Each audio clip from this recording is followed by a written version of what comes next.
about it. He forgot about a lot of other things. But the thing is, it cost me relationships. By the way, I talked with 2 of them. See, of course, everybody knows. And not only this, there are other people, they're very familiar with the story. Because I took care of it. Because this woman forgot her keys at one place and I picked up the keys. The thing is, even when people over time, no, not even, when people show red flags, get rid of them, because if you get more into the relationship, more in-depth stuff, you create events that nobody can forget, or you give your loyalty on a level that actually nobody, let's say an ordinary person, would deserve, especially when they are into deception and maybe also forgetting and changing past events. It's a waste of time, people. And the thing is, before I would get emotionally attached to it, now I'm not. I have zero tolerance policy on this. And not only this, where was I going with this story? So he forgot about, oh yeah. And like I said, he also said, well, oh yeah, there was another incident. And then he said, what are you talking about? Like I said, I would ask, could you refresh my memories? And then, you know, we can discuss it. And then, you know, if I would have done something really wrong, I would admit it and move on. See, then it's done deal. But if you stick to your own attempt of deception, but this is another thing. This guy is a 9-to-5 guy. He hangs around with people that he constantly gossips about. Yeah, then your level of interaction with people is also going through the drain, right? There's another thing that I want to mention. See, is my life always has been about comfort? No, not really, far from that. You know, I lost a lot of people. But not only this, I also failed a lot.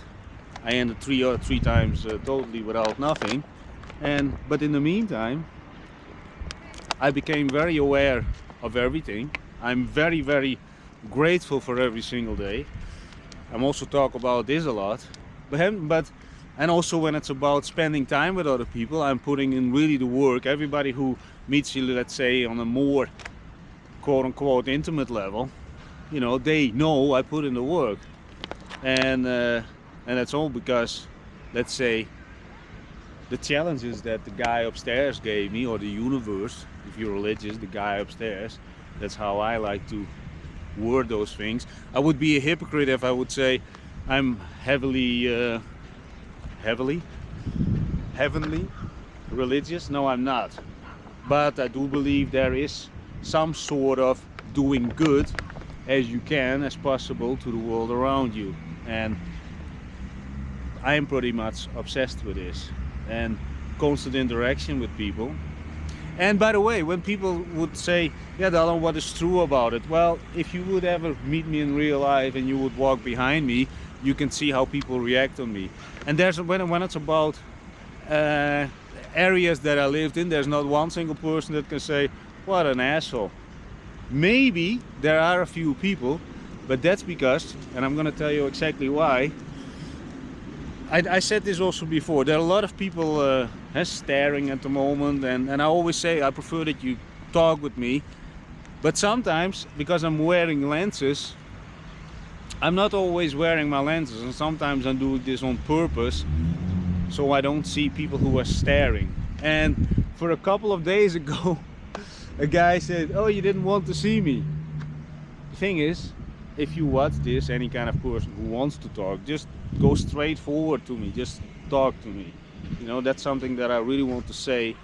Also, not doing creepy things. I'm gonna give you another example. Once, and it was last year, in a mall, and this security person opened the curtains and just said something about my physique.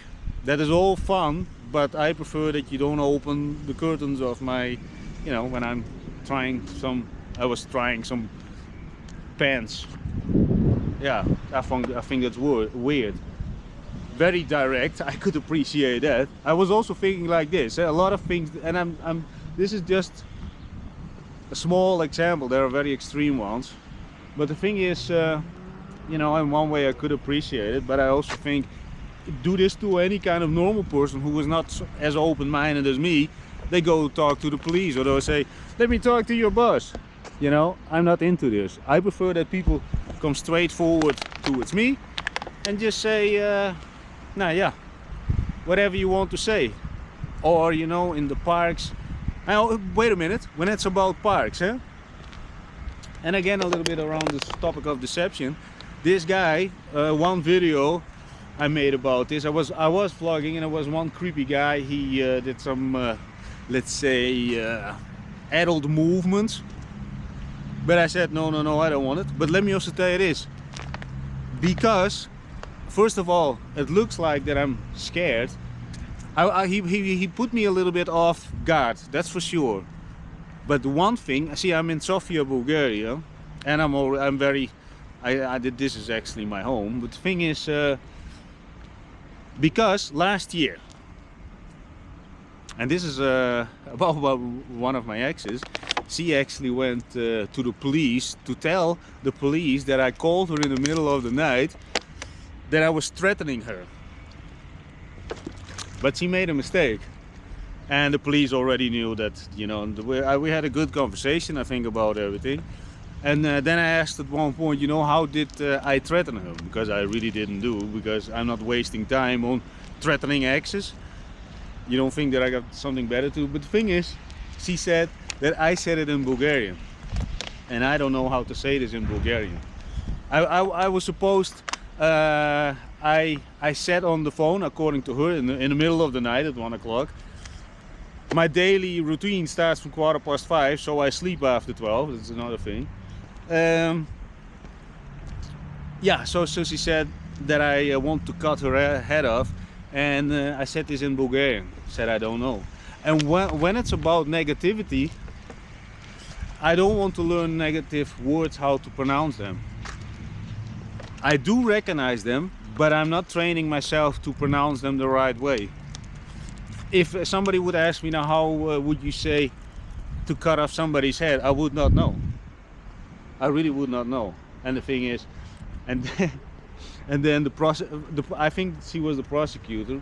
She was also sitting with the interrogation, and they all knew, but they said, we have to see your messages.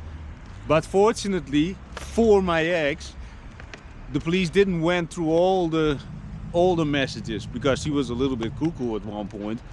And it's not about illegal stuff. She went really totally cuckoo. And the thing is, yeah, but when the police also went through the message, I also said I don't want to put her in a bad daylight or something, you know. I was also, again, totally not emotionally attached. What I was a little bit, let's say, quote-unquote, afraid of, that I'm gonna lose my freedom for a lie again. And I'm saying again, but this story that I'm not gonna talk about now is, again, deception, pure deception. And when I think about it, so this woman lied also about me, deception. Could lose my freedom. I talked about the negative things, that I don't want to learn them. Speak negativity. Talked about this guy who was actually tried to acquire my phone number through semi-deceptive behavior. And some people think, you know, that sounds all very black and white and negative. No, I don't think it's very negative. Because don't you deserve the best people around you possible, no matter what kind of level you operate? And I don't believe that any kind of normal human being wants to have people around them, him or her, or I don't know what, he, she, it, I don't know, that you want people around you that are not 100% telling the truth. How do I look today? Well, you look a little bit tired. Well, do you see how many abs I have? No. you know, just reality. Don't you want this? Maybe it's good sometimes, but to be very honest, when I think about my current relationships, we all talk honest about reality. You know, I talk with I think every 2 days, and we only send messages, and once per, maybe 2 times a week we do a call.